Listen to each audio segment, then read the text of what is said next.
In case you guys didn't notice, we're not in the shop. And that's because we decided to start a whole new segment. Recently came across something from my past and, as usual, started sparking a bunch of memories. And I felt I had some stories to tell. So, without any further ado, here's one of your Monday morning memories. After talking over the kid, coming up with a couple ideas, we tried to figure out what's the best way to film this. And I figured coming down to the bar where it's nothing but a whole bunch of memories is probably the right place to do that recording. As you guys see, I got a whole bunch of stuff down here. Random things that just remind me of growing up or my time in the Navy or, I don't know, my time in a bar, whatever, the case may be. But even with all these different things, there's always those little things, right? You never know what they are. For me, it's a picture, right? So, years ago, Megan and the kid made this book for me. And this is a book of all my cars. Yeah, that's the first one I opened to. Great, huh? And all these. So, I'm not going to go through all this right now. That's probably the one I should open to first. But if you see, I got a book right next to it. That's my old man right there. That might have been the world's first selfie, in case you're wondering. But I made this book for him years ago with all his cars. A lot of random pictures, older pictures, because, well, it's an older book, some older cars, and yeah, it's just, as I was flipping through here,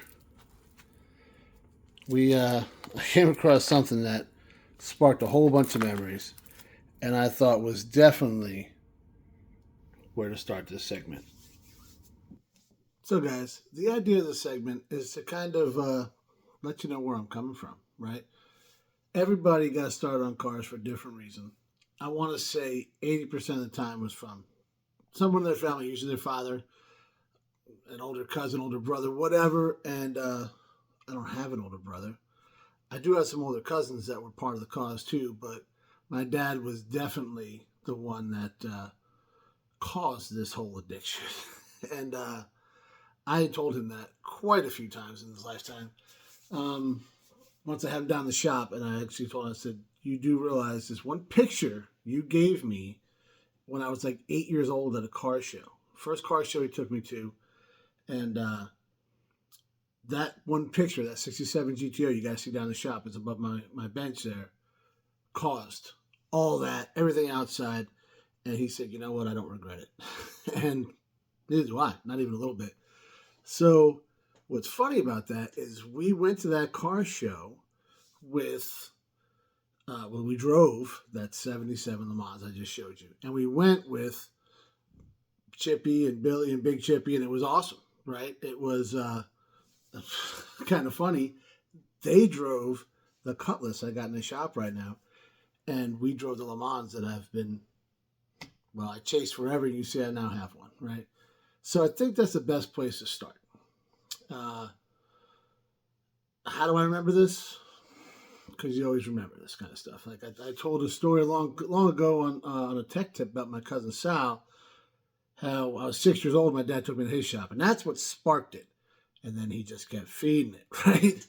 But that LeMans was very special to our family. I mentioned this on the first episode I talked about my LeMans and why I wanted to get it.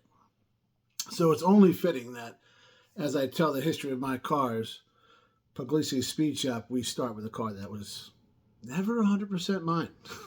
Right? So it was my grandfather's car. He bought it 82, 80, right around probably 81, 82. And here's a picture right here. Redry bought it. And my dad was putting a stereo in it. You see my dad's legs hanging out there. That's my grandfather with me and my brother Anthony. I'm the better looking one.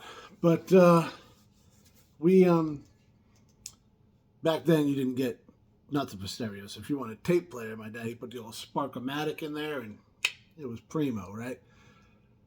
So my grandfather, shortly after this, well, probably 2, 3 years after this picture was taken, he came and lived with us. And we used to go around in his car all the time. He'd take me to the store, whatever, and I loved it. I was 7 years old, driving around in this car, and I thought it was the coolest car in the whole world, right? And I kept telling him that, and we were driving. I remember driving, and he said, "You really like this car?" I said, "Yeah." He said, "Well, you know what? When I'm gone, it's yours." Well, I'm 7 years old. I don't really know what that all means, right? About a year later, he passes away.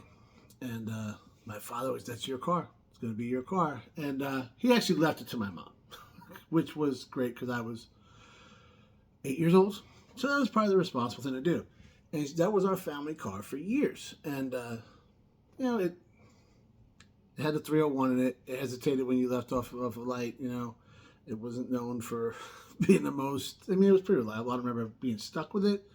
But, the years wore on those cars back then. It didn't sound as good as this one.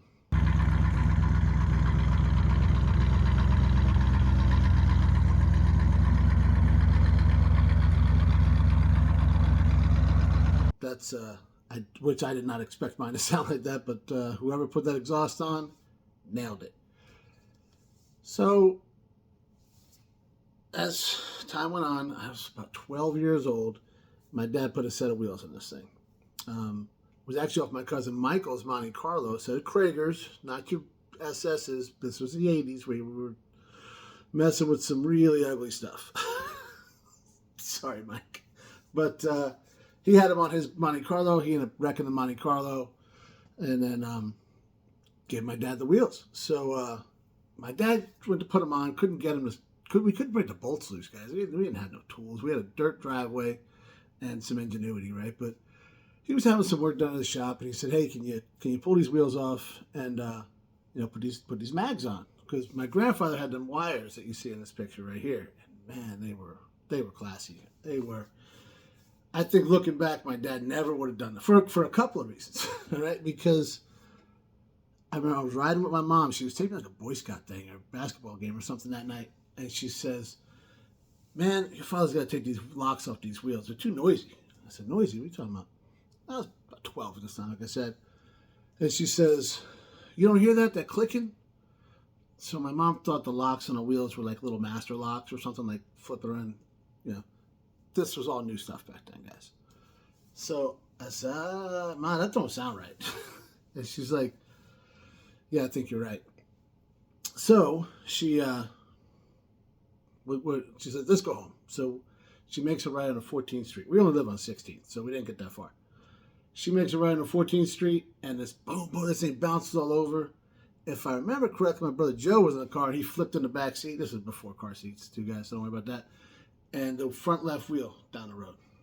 I didn't know what to do. I never seen this happen before. So my mom didn't either. She's like, "Go get the wheel." Like I was supposed to know what to do. So I jumped out, motivated, down the road, get the wheel. I roll it back. She's like, "Go get your father." So I run home a couple blocks. My dad's on the phone. I interrupted him. He didn't like that. And I started laughing because I'm 12 years old. It's funny, right? And I'm telling him, he don't believe me because I'm laughing, and he don't want to believe it. So he's like, "You made me get off this phone call." And I said, "I'm telling you." So he puts the wheel, we get in his truck, we drive over there, and he's got some choice words, and he's not happy about any of this. End result was everything got tweaked. The wheel came back first, pushed the fender into the door, and it was our only car. We didn't have, so he ended up selling it. Right? And it sucked. And I know he did not want to do it. None of us wanted to. There was a lot of sentimental value. My father was big on personalized license plates. Something I'm not a big guy on. I don't want people to remember my license plate. And if you ever saw my father drive, he shouldn't have wanted to remember it either. But he had a few of them over the years, and he had this one on that LeMans, and it was his father's car, right? He remember him telling me he wanted to get Dad's car, but that was already taken. So he got this one.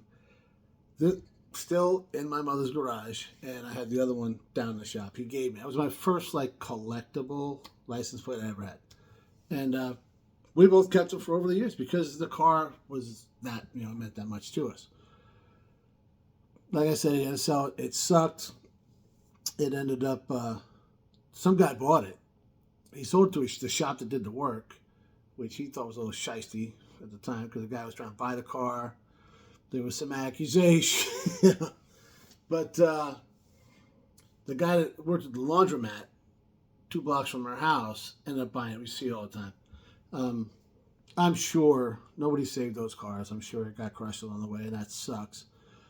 But it's what made me buy my Le Mans and kind of I searched for Le Mans for 30 years before I bought that thing. And then I kind of, well, I'm not going to go on all that thing because that'll come up on another memory. But, so that was my first car. That was never actually my first car. I never got to fully drive it. I did sit on my father's lap and steer the wheel. And, man, I felt like I was king of the world when I did it. And I kind of got that feeling just a little bit when I bought my Le Mans. So I'm not going to go on that one anymore because it's coming down the road. But let me know if you guys like this idea. Some people love hearing stories. Some people get upset when I tell stories. So we'll see how it goes. And maybe if I spend a little more time down here, I'll start to straighten up because I think Megan's getting a little tired of it. Thanks for watching, guys.